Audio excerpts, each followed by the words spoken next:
Hey, what's up guys? Red Wolf here. So, I'm like really bored after coming back from work and taking final exams. My girlfriend is like watching Netflix right now, and I think she's already fast asleep. But anyways, I thought I'd make a video talking about anything that just pops up in my mind. So, I own a lot of old consoles in my apartment, meaning I own a lot of games for each of these consoles. And you really don't want to see my room because it's like literally a mess. So I've been like trying to clean up and I found my old Sega Saturn that I have not played in a while. And I really felt bad just leaving it there, not playing it for a while. And it kinda made me want to play some old Saturn games once I was done cleaning up. So like after I was done doing chores, one of the Saturn games I've played was Panzer Dragoon Saga, which was the best of the trilogy of the Saturn, not including Orta because that was for the original Xbox. So it kinda made me want to look back at some old consoles that either didn't get as much love, admiration, or the attention that they deserved. And it's just going to be my top 5 consoles that I felt were very underrated. And I'm sure some people are going to agree with these 5 consoles I'm going to discuss because these consoles have their own cult following. So the first console is going to be what I was just talking about, the Sega Saturn. Now this was a Sega console that was released during the 5th generation of gaming, and it was given to me on my birthday from my uncle. The first game I owned was Virtua Cop, and I played the hell out of it and loved it. I played the first Panzer Dragoon and its sequel, loved that one also. Then I played Night into Dreams, yet again, another great game. Plus, the Saturn also had some of the best 2D games on the system, like Mega Man X4, Guardian Heroes, Hyperduel, and I can go on. And as much as I loved the N64, the Saturn was the console I played a lot more. Which is funny because I was like the only kid in my school who owned a Saturn, while a lot of people in my school who owned a PlayStation were talking about Final Fantasy VII. And to this day, I still remember the hype for Final Fantasy VII, like it was gonna be the next coming of Christ. But I love the Sega Saturn, and I know I'm not alone on this, because RGT85 is such a huge fan of this system. You know, like the Saturn just had a really cool design, and especially a really cool controller. And let me tell you, the Saturn had the most comfortable controller to hold. This is easily one of, if not the best controller ever. It's just really cool. I mean, just look at it. It's just beautiful. Plus, it's really good to use for fighting games also. And I'm talking about the version of the controller that was released in 1996. The D-pad on there was just way better than the original version. But of course, the Saturn was a failure for various reasons. Because for one thing, Sega released the console ahead of time, which pissed off a lot of retailers. Also, there was the Saturn being more expensive than the PlayStation, which I believe the Saturn cost approximately around $400, while the PlayStation cost around $300. And the biggest reason yet, the Saturn having a lack of Sonic the Hedgehog. I personally never cared for games like Sonic 3D Blast, because it just didn't feel like a proper Sonic game. Which is sad because Sonic was Sega's mascot, and pretty much responsible for the majority of Sega's success. And it just sucks that the Saturn never got a real Sonic game. It's funny because we were actually supposed to get Sonic X-treme, and the game was in development. And they actually have gameplay footage for it on YouTube if you want to check it out. But it was sadly cancelled. And that wasn't the only game that was cancelled, because Shenmue was in development for the Saturn, and that got cancelled. Could those two games have saved the Saturn? Psst, I doubt it. But then again, there were a lot of games that should have made it on the Saturn, like Streets of Rage or Vector Man. Sadly, in 1997, Sega announced that the Saturn wasn't going to be their future. And that really sucked because I was a die-hard Sega fan. And the Saturn I've always said was the best system of the 5th generation of gaming, mainly for the 2D games. And let me tell you, The 2D games from this era aged beautifully. The 3D games, not so much. They especially look worse now, especially on the flat screen HD TVs. And it really makes me wish that 2D gaming didn't die so early. The same goes for 2D animated movies in cinema, but that's a completely different topic. But I'm just saying, the jump to 3D just wasn't there, because a lot of the games from this time aged terribly, mostly from the PlayStation. The N64 at least had some beauties that aged good, like The Legend of Zelda Ocarina of Time and Perfect Dark. And the Saturn really proved that there was still life for 2D gaming, because look at how beautiful those 2D games look even in today's standards. But all in all, the Sega Saturn is massively underrated. It's mostly put down by a lot of people that never played a single game on the machine, but I myself had the very privilege at the age of 8 of owning the Sega Saturn, and playing some of the best games it had. But anyways, that's it for the Sega Saturn, and now we have is the PS Vita. Now, the reason I bought a PS Vita was to play Gravity Rush, because to me, it looked like a pretty cool game. When I bought the console, I realized that it didn't have a memory card, and they weren't your usual SD memory cards you'd get from a lot of systems. They were your Sony cards, and it was really expensive, meaning I had to order it online and wait a few days to finally play it, because I was just too lazy to run back to GameStop. Thanks a lot, Sony. So I bought the Vita, and I really enjoyed the design for the system. The screen is beautiful and bright, the touch screen is a pretty easy navigation, the dual analog controls and the dazzling resolution. It was a very comfortable handheld. However, I only found one uncomfortable factor with the Boy clickable analog sticks. And I'd say the touchscreen and the video media is way better than the 3DS. Then I played Gravity Rush and really enjoyed the hell out of it. The game was just great and really has a fresh mechanic. Plus, the cel-shaded graphics look really nice, and I knew from the start that it would be story-based. I have been playing a lot of the localized Japanese games and got bored with them. So I went through my games that came out around the Vita launch and they were amazing. I actually finished Killzone Mercenary, and I'm currently playing Need for Speed Most Wanted and Rayman Legends. They're both beautiful games on the Vita, and I just never knew they could accomplish so much when a system comes out. What's even more surprising is that despite the system not doing well here in the US, there is still a community for Killzone, and there are hundreds of players going through challenges in Rayman. Not sure what's going on with Need for Speed though. I haven't played much multiplayer on that yet, but all in all, the Vita was a great handheld. In a way, it reminds me of the Sega Game Gear, because of it being more technologically superior to Nintendo's handheld, but never receiving the developer support to be considered a challenge to Nintendo. But still, it's a great handheld, and one that I enjoy more than the PSP. Next we have is the Wii U. Now, I had absolutely no interest in wanting to buy a Wii U, because of a lot of negative things I've heard about it. But then games like Smash Bros. And Star Fox Zero were being made, and I've heard a lot of good things coming from this Bayonetta game. So I bought the Wii U, and that was about a few years ago, alongside a few other games I wanted to play, especially Bayonetta. And let me tell you, this is one of the most stylish games to come out of the Wii U, and it's definitely the most definitive addition.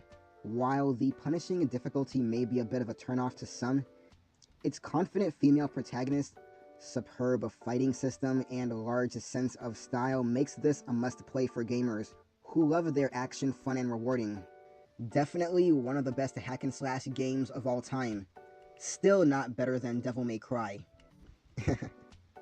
Now, the Wii U is the second worst selling Nintendo console in history, behind the Virtual Boy, and it really does not deserve this title. Even though the Wii U was dramatically overpriced, it's still an incredible well-rounded console, and I'm about to describe why. first we have are the games. The Wii U, in my opinion, had some of the best Nintendo games ever created. Incredibly creative titles like Nintendo Land, Super Mario 3D World, and Super Mario Maker gave a gaming experience exclusive to the Wii U.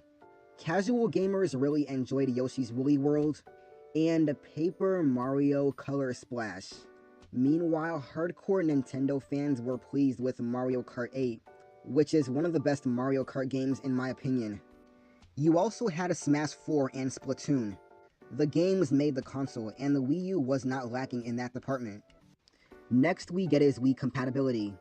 One of the worst parts about a new console's release is the feeling of dread that you must leave behind all your controllers, games, and progress for the last generation. This makes you feel like you wasted all your money, and this is one of the biggest problems in the gaming industry today. The Wii U left the problem behind, allowing you to use your Wii controller, games, and saved data to a new console. Now, I am by no means a fan of the Wii, but knowing that players could still play Wii Sports Resort on the Wii U's emulator was an incredible feeling, and really shook the gaming industry. And lastly we have is the gamepad innovation. Through the Wii U, Nintendo created one of its most creative, innovative products. With the likes of the Nintendo 64, the Game Boy, and the Wii, the gamepad added a whole new feel to the games. Mario Kart 8 wouldn't be what it is without the gamepad's strategic aid. Nintendo tried something new with the gamepad, and I feel that it took them several steps creating a new type of gaming. In conclusion, the Wii U is incredibly underrated. Its games, Wii capability, and gamepad innovation should make it a little more respected than it is. Next, for number 2, we have is the Nintendo GameCube. Now, this console was released way back in 2001, pretty much around the time the Dreamcast was discontinued, which I'm gonna get to a little later on. Whoops, was that a spoiler? But anyways, this is by far Nintendo's most underrated console. This is the very same console that gave us Super Smash Bros. Melee, which is one of the best Smash Bros. In the franchise, and Mario Kart Double Dash, which is the best Mario Kart game in the franchise. Then there's Metroid Prime, and I'm a huge Metroid fan. And this game is tied with Super Metroid on the SNES for the best Metroid games. Then there's The Legend of Zelda Wind Waker. And I remembered a lot of people complaining about The Legend of Zelda going the cel-shaded route. For me, I didn't really mind it so much since I love cel-shaded games like Jet Set Radio. And this turned out to be a damn fine game. Then there's F-Zero GX, which was one of the last F-Zero games we got alongside the one on the Game Boy Advance called GP Legend. And since I'm a wrestling fan, or at least used to be, I really love going back and playing the WWE Day of Reckoning games, which graphically look far more superior to the SmackDown franchise on the PS2. And that's the thing about the GameCube. The GameCube had better graphics than the PS2, because it had a lot more powerful specs-wise than people think, despite the GameCube's small physical console size. Especially since people have always been critical on Nintendo giving us weak, underpowered consoles. In fact, some of the multi-platform games performed slightly better on the GameCube than they did on the PS2 during the 6th generation of console gaming, and gamers were surprised to hear and see that. The only thing that held the GameCube back was both the hardware and sales-wise. And it's a very small optical drive that can only hold up to 1.5 gigabytes, which unfortunately prevented GameCube owners from having certain third-party games like GTA San Andreas, and any of the mainline Final Fantasy games from 10 to 12. Thus, the GameCube gets made fun of a lot for looking like a lunchbox, because of its cubed-shaped look, and it had a handle. Now, I really didn't mind the design all that much. Yeah, it kinda looks very kiddie, so I understand why gamers had a hard time taking this seriously. But then again, my girlfriend owns her own GameCube, and says it has a pretty fun design. So there you have it there. Now, the controller for the GameCube was very comfortable, and is honestly miles better than the N64 controller. Which to me, the controller for the N64 seems like it was made for a person with 3 arms. The controller was just not comfortable. The GameCube controller, in my opinion, was almost perfect, and is also the best controller to play any Smash game. My only complaint about the controller is the D-pad for it. It just felt like they added the D-pad from the Game Boy Advance on there, and it just did not work for me. Another complaint I have about the system was Nintendo going the mini disc route, which was a complaint for a lot of GameCube owners since Nintendo was trying to avoid piracy, reduce the cost, avoid licensing the DVD form, and reduce the load times.